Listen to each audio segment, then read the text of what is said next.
ये कहानी रमेश नाम के एक लड़के की है जो अपने कॉलेज के दोस्तों के साथ रात के समय एक बस में बैठकर कॉलेज ट्रिप पर मोनापुर शहर जा रहा था। सब बस में काफी मस्ती कर रहे थे। तभी रमेश अपने टीचर कुलदीप से पूछता है, सर हम मोनापुर कब तक पहुंच जाएंगे? कल सवेरे वहाँ पहुँचेंगे। रमेश तुझे बड़ी जल्दी है वहाँ पहुँचने की। वो देख रिया और दिया कैसे अपनी सीट पे बैठ के आपस में गपशप कर रही हैं। चल जरा उनके पास जाके थोड़ा टाइम पास करते हैं। नहीं यार, वो दिया ना बहुत ज्यादा पकाना शुरू कर देती है। मैं नहीं जाऊंगा, तुझे जाना है तो तू जा। बस अपनी रफ्तार से आगे बढ़ती जा रही है। देखते ही देखते रात के 2:30 बज चुके थे। अब बस में सब स्टूडेंट सो चुके थे। तभी अचानक चलते चलते बस एक सुनसान सड़क पर जंगल के बीच में रुक जाती है। बस के रुकते ही सब नींद से जाग जाते हैं। अरे क्या हुआ, बस क्यों रुक गई? क्या हुआ ड्राइवर साहब, बस क्यों रोक दी? लगता है बस खराब हो गई है सर। बस आगे ही नहीं बढ़ रही है। अब नीचे चल के यहीं आसपास किसी मैकेनिक को देखना होगा, तभी ये बस आगे चल पाएगी। अरे यार, अभी बस को भी अभी खराब होना था। सब स्टूडेंट बस से नीचे उतरकर सड़क पर आ जाते हैं। बाहर चारों ओर खौफनाक अंधेरा छाया हुआ है। तेज हवाएं मौसम को और डरावना बना रही थी। दूर दूर तक केवल अंधेरा ही अंधेरा छाया हुआ था। ड्राइवर, यहाँ तो चारों ओर जंगल ही जंगल है, चारों तरफ अंधेरा है। यहाँ पर मैकेनिक कैसे मिलेगा? देखता हूँ साहब, शायद कोई आसपास मिल जाए। आप सब यहीं खड़े रहिए, मैं अभी ढूंढ कर आता हूँ। ये कितनी डरावनी जगह है, मुझे तो बहुत डर लग रहा है। हम सबको एक साथ ही रहना होगा। सब दहशत में थे। सबका मन भयानक रात को देखकर बहुत घबरा रहा था। तभी अचानक दूर से एक ट्रक आता हुआ नजर आता है। देखो वो ट्रक आ रहा है, चलो उसे रोकते हैं, शायद वो हमारी मदद करे। कुलदीप और कुछ स्टूडेंट सड़क के बीच में आकर खड़े हो जाते हैं और अपने अपने मोबाइल का टॉर्च जलाकर ट्रक को रुकने का इशारा करते हैं। तभी वो ट्रक तेजी से उन सब की ओर आने लगता है। वो ट्रक जैसे ही उनके पास आता है, अचानक सड़क पर ही सबकी आंखों के सामने गायब हो जाता है। ये अनहोनी देखकर तो सबकी आंखें फटी की फटी रह जाती है। अरे बाप रे बाप, ये क्या हुआ? वो ट्रक अचानक कहाँ गायब हो गया? क्या तुम सबने भी वही देखा जो मैंने देखा है? सर हम होश में हैं या नींद में, या फिर कोई सपना देख रहे हैं? ये क्या था? तभी अचानक सब पीछे मुड़कर देखते हैं तो पीछे खड़ी उनकी बस अचानक कहीं गायब हो जाती है। ये देखकर सब डर के मारे जोर जोर से चिल्लाने लगते हैं। अरे बाप रे बाप, हमारी बस कहाँ चली गई? ये सब क्या हो रहा है हमारे साथ? पहले वो ट्रक आते आते अचानक से गायब हो गई, फिर अपनी बस पता नहीं कहाँ गायब हो गई। कहीं हम चलावे का शिकार तो नहीं हो रहे? सर मुझे बहुत डर लग रहा है। मुझे घर जाना है सर। स्टूडेंट्स जोर जोर से चिल्लाने लगते हैं और कुछ स्टूडेंट डर के मारे रोने लगते हैं। तभी अचानक कुलदीप को सामने जंगल में एक हॉस्टल दिखाई देता है जो दिखने में बड़ा ही सुंदर था। बच्चों देखो, सामने एक हॉस्टल है, लगता है यहीं आसपास में कोई कॉलेज है। चलो हम सब उसी हॉस्टल में चलते हैं, शायद वहाँ कोई हमारी सहायता कर दे। सब स्टूडेंट्स कुलदीप के साथ उस अनजान हॉस्टल में आते हैं। वहाँ एक भोलू नाम का व्यक्ति अकेला बैठा हुआ था जिसे कुलदीप सारी बात बताता है। जिसके बाद भोलू सबको एक रात उसी हॉस्टल में रुकने की अनुमति दे देता है। उस समय उस हॉस्टल में एक भी स्टूडेंट नहीं था। सब स्टूडेंट्स उस हॉस्टल के अलग अलग कमरे में चले जाते हैं। रमेश और दिया दोनों घूमते घूमते हॉस्टल के रूम नंबर 410 में चले जाते हैं, जहां बड़ा ही खतरनाक अंधेरा था। रमेश इस कमरे में कितना अंधेरा है, जरा लाइट ऑन करो ना। तभी रमेश अपने मोबाइल की टॉर्च जलाकर कमरे की लाइट्स ऑन करता है।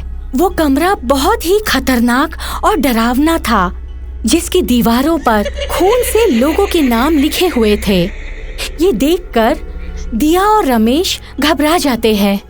रमेश ये कमरा तो बड़ा ही डरावना है। चलो हमें यहाँ से निकलना होगा। हाँ चलो दिया। अब ये कौन से रूम में आ गए हम?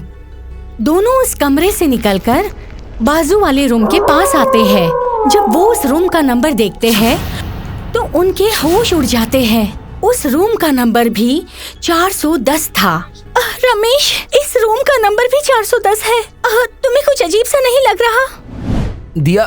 दिया हो सकता है कि एक नंबर के 2 रूम हो। चलो हम अंदर चलकर देखते हैं।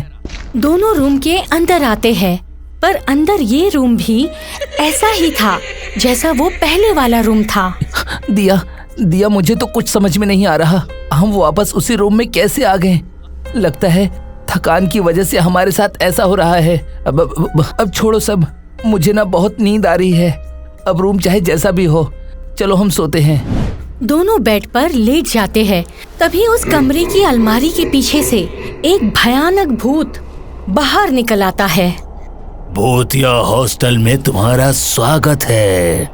मुझे इंसानी शरीर में रहना बहुत अच्छा लगता है। ये बोलकर भयानक भूत रमेश के शरीर में घुस जाता है। उसके बाद रमेश हवा में उड़ने लगता है। रमेश का चेहरा भी उस भयानक भूत की तरह बन गया था।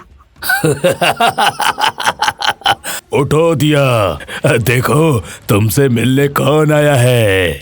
दिया जैसे ही अपनी आंखें खोलती है, उसके सामने रमेश एक भयानक भूतिया अवतार में उसके सामने हवा में उड़ता हुआ नजर आता है। ये भयानक नजारा देखकर दिया की चीखें निकल आती है। दिया इतनी जोर से चिल्लाती है कि हॉस्टल में आए सभी स्टूडेंट नींद से जाग जाते हैं और सब अपने अपने रूम से बाहर आते हैं। अरे क्या हुआ दर्पण? मैंने अभी दिया के चीखने की आवाजें सुनी। हाँ, मैंने भी सुना। पर दिया है कहाँ? सर वो तो रमेश के साथ रूम नंबर 410 में गई है। रिया की बात सुनकर सब रूम नंबर 410 के पास आते हैं और बाहर से खड़े रहकर दिया और रमेश को आवाज लगाते हैं, पर अंदर से कोई आवाज नहीं आती। चलो दर्पण, हमें अंदर चलकर देखना होगा। दर्पण और अजय दोनों घबराते हुए रूम नंबर 410 के अंदर आते हैं। अंदर काफी अंधेरा था। तभी रमेश एक भयानक भूतिया अवतार में उन दोनों के सामने आ जाता है, जिसे देखकर अजय और दर्पण के होश उड़ जाते हैं। तुम दोनों ने रूम नंबर 410 में आकर बहुत बड़ी गलती कर दी। अब तुम्हें मरना होगा। रमेश के शरीर में घुसा हुआ भूत अजय और दर्पण को मार देता है। अब तुम्हारी बारी। फिर भूत दिया को भी मार देता है। सर ये दोनों अब तक बाहर क्यों नहीं आए? 2 लोग जाओ और जाकर देखो अंदर। कुलदीप के कहने पर 2 और स्टूडेंट्स रूम के अंदर जाते हैं, पर रमेश उन दोनों को भी मार देता है। ऐसा करते करते रमेश सारे स्टूडेंट्स को मार देता है। अब केवल कुलदीप और रिया ही बचे हुए थे। सर, अब तो हम दोनों ही बचे हैं। जितने भी लोग अंदर गए हैं उनमें से एक भी बाहर वापस नहीं आया। सर, मुझे तो कुछ गड़बड़ लगती है। हमें यहाँ से निकल जाना होगा सर। तभी अंदर रूम से दिया की मुंडी बाहर आकर गिरती है, जिसे देखकर रिया और कुलदीप के होश उड़ जाते हैं। तभी उन दोनों के सामने रमेश एक भयानक भूतिया अवतार में आकर खड़ा हो जाता है, जिसे देखते ही रिया और कुलदीप वहाँ से तेजी से भागते हैं। भागो रिया, तेजी से भागो रिया। देखा तुमने रमेश कितना भयानक लग रहा था। सर रमेश को क्या हो गया है? वो भूत कैसे बन गया? उसने दिया को भी जान से मार दिया सर। अभी यहाँ से निकलो रिया, वरना हम भी मारे जाएंगे। दोनों उस हॉस्टल से बाहर निकल जाते हैं और तेजी से जंगल की ओर भागते हैं। फिर थोड़ी दूर जाकर रुक जाते हैं और जैसे ही पीछे मुड़कर देखते हैं, पीछे कोई हॉस्टल था ही नहीं। ये देखकर दोनों सड़क पकड़कर भागते हैं। दोनों एक गांव में पहुंच जाते हैं। वहाँ उन्हें एक साधु बाबा मिलते हैं। बाबा हमें बचा लो, हमारी जान खतरे में है। घबराओ नहीं, तुम दोनों बाबा की शरण में हो। मैं जानता हूँ कि तुम दोनों हॉस्टल के रूम नंबर 410 वाले भूत से बचकर आए हो।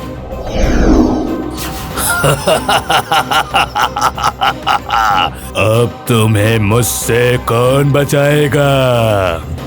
तभी मंदिर से आरती की आवाज आती है। उसे सुनकर भूत की शक्ति कम हो जाती है। भगवान का नाम सुनते ही मेरी शक्तियाँ खत्म हो जाती है। तुम किस्मत वाले हो कि आज बच गए। ये बोलकर भूत बाबा की शरीर से निकलकर बाहर चला जाता है।